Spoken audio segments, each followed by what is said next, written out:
If we take a look at the chart of gold, I'll just go back to a quarterly chart real quick, and we can see that level we were talking about. So we've got this previous high that we saw back in 2011. I'm just going to draw a line across there.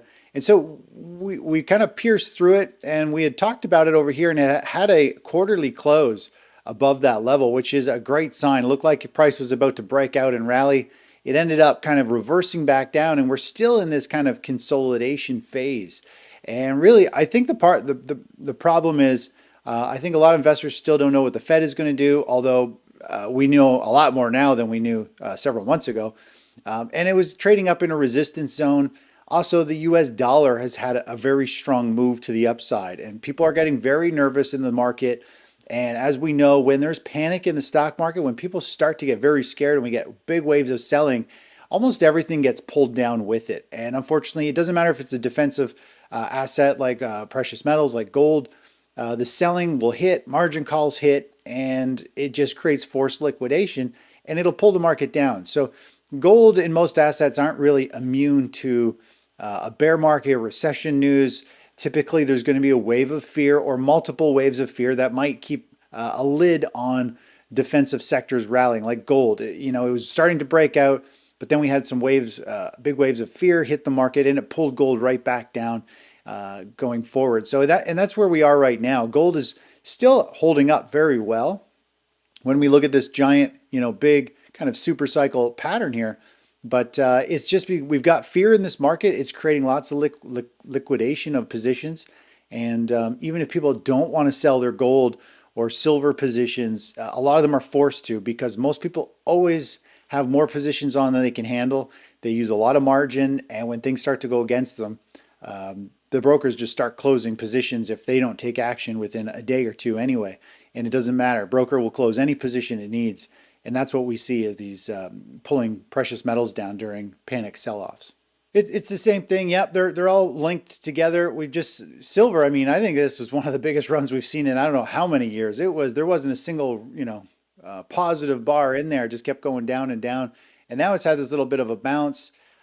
You look at the silver chart. It's pretty ugly. I mean, it's been all over the place. It's making some lower lows.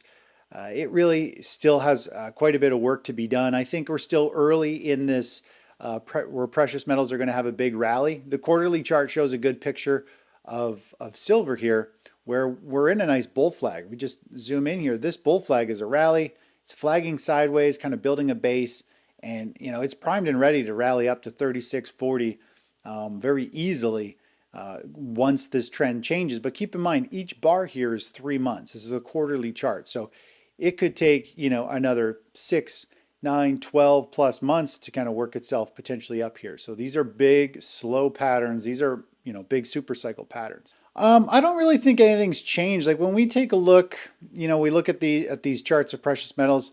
I don't think a whole lot has really changed. I think we're in that perfect storm for precious metals to do well. We just need the market to be favorable on a lot of different levels. We have seen the dollar. Actually, let's take a quick look over the dollar. The dollar's been a pretty heavy hand holding precious metals down. You look at what the dollar has done. I mean, it has just skyrocketed in value. And that rising dollar usually keeps a lid on commodities or precious metals from really taking off. And so that is a big player right here. And I actually have a feeling we're going to see the dollar potentially break out and continue to have a very big move. If we look at the quarterly chart, this here is a big move up. It's been consolidating for several years, and it's just starting to potentially break out. And if this dollar does pop and break, we're going to see the dollar continue to rally. And there might be a scenario here where we do see gold and the dollar move up somewhat together. That being said, I think the dollar will keep gold and silver fairly muted. It may trade sideways. The metals may trade slightly higher while the dollar rallies. But once the dollar hits this next resistance area, that's when I think the dollar will kind of come to an end, probably trade sideways for a long time. But that's when I think precious metals will just start to rocket through the roof and start to take off. So I still think we have quite a bit of time for the precious metals market to kind of work itself out. We're probably looking 9, 12 months out before we start to really see, I think, some explosive action. So it's going to take some time to unwind. But at this point, I mean, I'm still very bullish on the long term. I think so. I think we could see, if we go back to the daily chart, I think we could see gold potentially drift back down into this, 1720, 1760 area. Right now, it's kind of rolled over and it's kind of found resistance. And there's a very good possibility it comes down to 18 and slowly works itself back down into this range. I don't think that's a bad thing. Again, you look at the quarterly chart, the super cycle, we are, this is a major support zone down in this area. And from a short-term basis, I'm neutral to bearish on metals. When you look longer term, looking out a year plus, I'm very bullish on metals. So it really depends on where you are. And for you and I to quickly just touch on the super cycle that I keep talking about, I don't have the other chart pulled up here, but there is a commodity to SP 500 ratio chart that goes to show when commodities are undervalued or overvalued.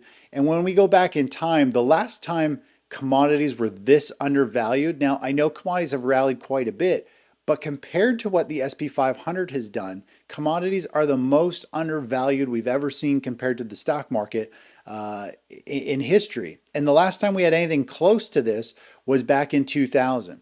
And 2000 is when gold put in a major bottom and started a super cycle to the upside. And here we are, that many years later, we're coming full circle around. We started a new super cycle more or less in 2019. We are seeing, commodities being one of the most undervalued assets compared to the SP 500 out there. We've got inflation. Everybody's been into technology, into real estate, just like we saw back in 2000. And we're about to come full circle on this huge move to the upside. So it's pretty exciting. This little pause and consolidation could very easily be like this pause or consolidation, or this one, or this one. It doesn't matter which one it is. I think we've got tons of upside potential. 2,500 to 2,700 is the next upside target on gold. I think that's going to be a year plus out. But when we look at coming back to your short-term view, we can still see gold come all the way back down technically to around 1680. It could chop sideways in this range for most of this year potentially before it starts that next big leg to the upside. So people just need to be aware. This is a huge pattern. It takes a long time to play out. Big patterns have big ranges, obviously from almost 2100 down to 1675. That's a huge range, but it's going to be in that range and bounce around until it commits and we see the next move up.